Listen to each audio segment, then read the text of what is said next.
बच्चों हम जनसंख्या वृद्धि और उससे पहले जनसंख्या वितरण, जनसंख्या घनत्व के बारे में पढ़ रहे थे। इसी टॉपिक को आगे बढ़ाते हुए जनसंख्या वृद्धि में ही आगे का एक कारक है जिसको बोलते हैं जनसंख्या की प्रवृत्तियां। यानी विश्व की जनसंख्या जो आज लगभग 800 करोड़ तक पहुंच गई, उसका मूलाधार क्या था, प्रारंभिक अवस्था में जनसंख्या क्या थी, कैसे जनसंख्या बढ़ी, इसको हम जनसंख्या की प्रवृत्तियों में पढ़ेंगे। ईसा से लगभग 5000 और 12000 ईसा पूर्व है, मतलब वर्ष पूर्व है, लगभग विश्व की जनसंख्या 80 लाख बताते हैं। यानी पूरे संसार की जनसंख्या 80 लाख थी। इसको प्रारंभिक अवस्था बोलते हैं, जब विश्व की जनसंख्या केवल 80 लाख थी। उसके बाद में अगली जो स्टेज आई वो थी ईसा की पहली शताब्दी। इसमें हम आज की तारीख पढ़ते हैं, ईसवी शताब्दी इसको बोलते हैं। उस ईसा शताब्दी की यदि बात करें तो ईसा शताब्दी की पहली जो शताब्दी थी, मतलब पहले प्रारंभिक अवस्था में विश्व की जनसंख्या 30 करोड़ थी। यानी 5000 से 12000 ईसा पूर्व में, मतलब उसकी जनसंख्या 80 लाख थी। और लगभग ईसा की पहली शताब्दी यानी लगभग आज 2000 साल पहले पूरे विश्व की जनसंख्या 30 करोड़ थी। प्रथम शताब्दी से लेकर के यानी ईसा की पहली शताब्दी से लेकर 1750 यानी 1750 सालों में विश्व की जनसंख्या केवल और केवल 25 करोड़ बढ़ी, यानी 55 करोड़ हुई। ईसा की पहली शताब्दी विश्व की जनसंख्या 30 करोड़ थी और 1750 तक आते आते विश्व की जनसंख्या 55 करोड़ हो गई। यानी इस लंबी अवधि में विश्व की जनसंख्या केवल 55 करोड़ बढ़ी। कहते हैं जनसंख्या का बढ़ने का जो प्रारंभिक अवस्था है वो 18वीं शताब्दी मानी जाती है। 18वीं शताब्दी के में औद्योगिक क्रांति एक ऐसा आधार बना जिसकी वजह से विश्व की जनसंख्या बहुत ही तीव्र गति से बढ़ी। 18वीं शताब्दी के बाद में विश्व के अलग अलग क्षेत्रों में अलग अलग कार्यों में, जैसे विश्व के अलग अलग देशों को आधिपत्य करना, अंग्रेजों के द्वारा उनको उपनिवेशीकरण करना, अपने उद्योगों को विकसित करना, इसी आधार पर विश्व की जनसंख्या का फैलाव हुआ। और जनसंख्या का फैलाव होने की वजह से दुनिया के अलग अलग क्षेत्रों में जनसंख्या है वो बढ़ने प्रारंभ हुई। तो 18वीं शताब्दी ही वो मूलाधार बताया जाता है जहां से जनसंख्या में एक बड़ा परिवर्तन देखने को मिलता है। 18वीं शताब्दी में औद्योगिक क्रांति के बाद जनसंख्या तीव्र वृद्धि हुई। कहते हैं आज विश्व की जनसंख्या जो 800 करोड़ के लगभग पहुंच गई, उसका मूलाधार लगभग 18वीं शताब्दी, 19वीं शताब्दी और 2000 के इन मध्य सालों के अंदर लगभग 200 सालों में विश्व की जनसंख्या बहुत ही तीव्र गति से बढ़ी है। जो जनसंख्या कई शताब्दियों में नहीं बढ़ी थी वो वर्तमान में एक लगभग 10 से 12 साल में इतनी बड़ी परिवर्तन हो रही है। और कहा जाता है कि इसी प्रकार जनसंख्या यदि बढ़ती रही तो 2040 तक विश्व की जनसंख्या 1400 करोड़ या 1500 करोड़ तक पहुंच जाएगी। यानी इस जनसंख्या का जो प्रभाव परिवर्तन हुआ उसका मूल कारण यही रहा कि जैसे जैसे जनसंख्या बढ़ती रही वैसे वैसे समस्याओं का आभार भी, प्रभाव भी बढ़ता रहा। यानी जनसंख्या के साथ साथ अनेक समस्याओं का प्रारंभ भी होता गया। अब यहाँ बात करते हैं कि जनसंख्या की प्रवृत्तियां थी, उन प्रवृत्तियों का जनसंख्या के परिवर्तन का क्या प्रभाव पड़ा, प्रभाव क्या रहा या क्या रहेगा, इस बढ़ती हुई जनसंख्या का क्या प्रभाव रहेगा। इसमें यदि बात करें कि इसी प्रकार जनसंख्या बढ़ती रही तो उसका जो कारक पड़ेंगे उनमें सबसे पहली जो चीज आएगी वो आएगी संसाधनों का ह्रास। यानी जनसंख्या इतनी ज्यादा हो जाएगी कि जो संसाधन है वो समाप्त होते जाएंगे और समाप्त होने की इस कगार पे पहुंच जाएंगे कि व्यक्ति की जो आवश्यकताएं हैं उन आवश्यकताओं की पूर्ति भी नहीं होगी। जैसे उदाहरण के रूप में यदि अपन बात करते हैं तो किसी भी चीज की बात करें तो जल की यदि बात करें तो जल भी एक ऐसा कारक, ऐसा संसाधन है कि इसी प्रकार जनसंख्या यदि बढ़ती रही तो जल भी समाप्त होगा। जल के साथ साथ कोयला है, पेट्रोल है, किसी भी संसाधन की बात करें, चाहे खाद्य पदार्थों की बात की जाए, वो सभी संसाधन एक निश्चित मात्रा में एक निश्चित सीमा तक होते हैं। यदि इसी प्रकार यदि जनसंख्या बढ़ती रही तो एक दिन ऐसा भी आ सकता है कि इन संसाधनों का पूर्ण रूप से ह्रास हो जाएगा। इसलिए जरूरी है कि बढ़ती हुई जनसंख्या पर नियंत्रण किया जाए यदि संसाधनों को बचाना है, क्योंकि जनसंख्या तीव्र गति से बढ़ती जाएगी लेकिन संसाधन तो अपनी सीमित मात्रा में रहेंगे। और इसी प्रकार यदि जनसंख्या बढ़ती रही तो संसाधनों का ह्रास है वो एक मूलाधार रहेगा। इसी के साथ जनसंख्या बढ़ने का अगला जो आधार है वो है गंभीर महामारियों से अफ्रीका और एशिया में मृत्यु दर का बढ़ना। यानी विश्व के जैसे अफ्रीका है, यदि अफ्रीका की हम बात करते हैं तो दुनिया के उन महाद्वीपों में अफ्रीका को गिना जाता है जिनमें मृत्यु दर मतलब महान बीमारियां मतलब मृत्यु दर का अधिकतर स्रोत देखने को मिलता है।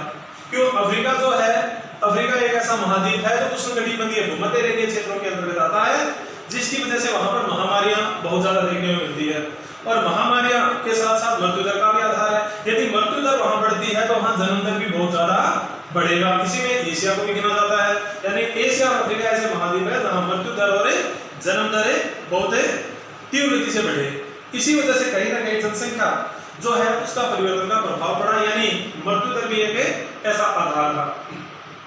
कहते हैं जनसंख्या परिवर्तन के अंतर्गत जन्म दर और मृत्यु दर एक ऐसी कड़ी रही तो विश्व के पूरी दुनिया को सबसे ज्यादा उन्होंने प्रभावित किया। तो इस प्रकार यदि बात की जाए तो जनसंख्या को प्रभावित करने वाले कारकों में कहीं ना कहीं महामारी भी एक मूल आधार रही। इसलिए विश्व के जिन देशों में खास रूप से विश्व की जनसंख्या, जैसे हमने पहले ही पढ़ा था कि जनसंख्या का सबसे ज्यादा आधार जो है वो एशिया महाद्वीप में जनसंख्या सबसे ज्यादा है, जिसमें चीन और भारत ऐसे देश हैं जो विश्व की बड़ी मात्रा को धारण करते हैं। तो इन देशों में संसाधनों का ह्रास एक बहुत बड़ी चुनौती है। इसी में आगे बढ़ते हुए जनसंख्या परिवर्तन को प्रभावित करने वाले कारकों के अंतर्गत हम अगला टॉपिक जो पढ़ते हैं वो पढ़ते हैं जननांगीय संक्रमण सिद्धांत। ये भी जनसंख्या को प्रभावित करने वाले कारकों में एक सिद्धांत दिया और इस जननांगीय संक्रमण सिद्धांत को देने वाले जो थे वो थे डब्ल्यू.एम. थॉमसन। डब्ल्यू.एम. थॉमसन ने 1929 में इस सिद्धांत को दिया। इस सिद्धांत में कई बार परिवर्तन भी हुए, लेकिन इस सिद्धांत का प्रवक्ता थॉमसन को माना जाता है और थॉमसन ने इस सिद्धांत को बड़ी पुष्टि से प्रस्तुत किया। इस सिद्धांत में क्या पढ़ा गया? इस सिद्धांत में बताया गया कि जो जन्म दर है, मृत्यु दर है, वो विश्व को सबसे ज्यादा प्रभावित करती है। अब प्रभावित कैसे करती है? जननांगीय संक्रमण की डब्ल्यू.एम. थॉमसन ने 3 अवस्थाएं बताई। इन्होंने बताया कि प्रथम अवस्था वह होती है जब किसी क्षेत्र के अंतर्गत जनसंख्या का प्रारंभिक रूप होता है। प्रारंभिक रूप का अर्थ है एकदम साधारण अवस्था में प्रारंभ होता है, धीरे धीरे उसमें परिवर्तन होता है और परिवर्तन होकर वही एक साधारण जनसंख्या एक विकसित जनसंख्या में बढ़ती हुई, विकासशील जनसंख्या बढ़ती हुई विकसित जनसंख्या तक पहुंचती है। कैसे पहुंचती है? तो इसमें इन्होंने प्रारंभिक अवस्था इन्होंने बताई कि दुनिया के किसी भी क्षेत्र की यदि बात की जाए तो उसकी प्रारंभिक जो अवस्था होती है वो होती है ग्रामीण खेतीहर, यानी खेतों में काम करने वाले लोग, सामान्य जीवन, ग्रामीण लोग, अशिक्षा,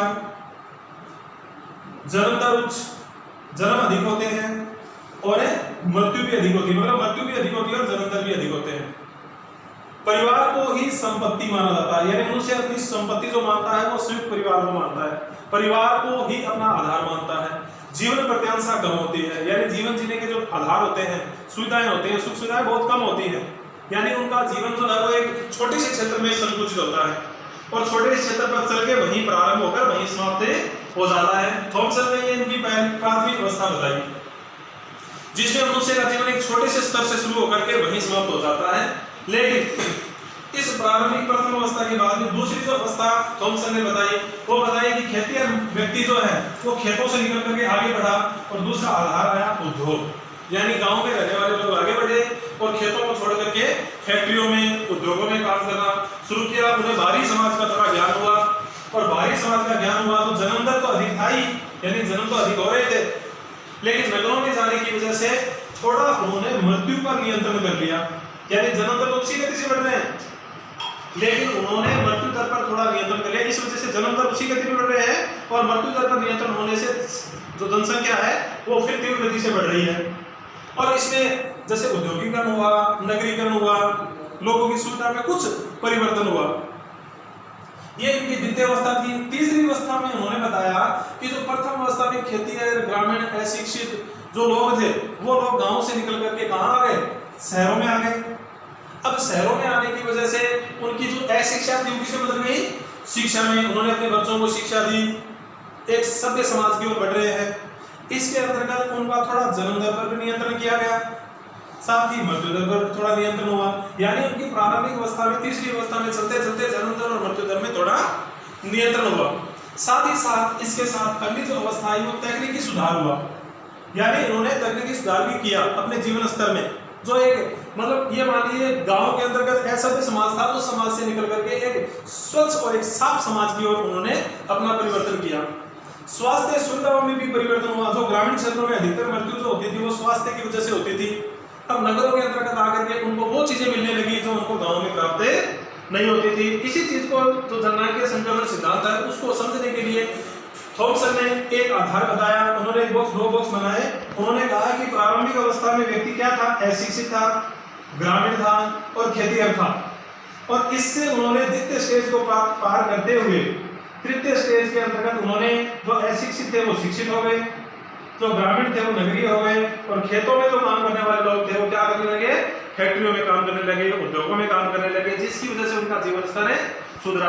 और इसी के साथ में उन्होंने जननांगीय संक्रमण सिद्धांत को समझाने के लिए जन्म दर और मृत्यु दर के आधार पर और समय के परिवर्तन में एक डायग्राम बनाया। उन्होंने बताया कि जैसे यदि प्रारंभिक अवस्था की बात करें तो प्रारंभिक अवस्था में उन्होंने बताया कि जन्म दर और मृत्यु दर लगभग बराबर चल रहे थे, जन्म दर भी उतनी हो रहे थे और मृत्यु भी उतनी हो रही थी। लेकिन द्वितीय अवस्था में क्या हुआ, द्वितीय अवस्था में जन्म दर तो उसी गति से बढ़ रहे हैं, जन्म दर तो उसी गति से चल रहे हैं, लेकिन मृत्यु दर पर उन्होंने क्या कर लिया, गिरावट आई थोड़ी। जन्म दर उसी गति से चल रहे हैं और मृत्यु दर पे क्या आई, उन्होंने गिरावट आई, जिसकी वजह से मृत्यु तो कम हो गई लेकिन जन्म दर उसी गति से बढ़ रही, तो जनसंख्या तीव्र गति से फिर बढ़ रही है। लेकिन तीसरी अवस्था में उन्होंने देखा कि जब लोग नगरीय हो गए, शिक्षित हो गए, उद्योगीकरण में बढ़ने लगे, जिसकी वजह से जन्म दर में भी भारी गिरावट आई और मृत्यु दर में गिरावट आई। तीसरी अवस्था ताकि वो एक सभ्य समाज की ओर बढ़े, जिसकी वजह से उनका स्तर जो है वो एक सामान्य जीवन की ओर बढ़ा।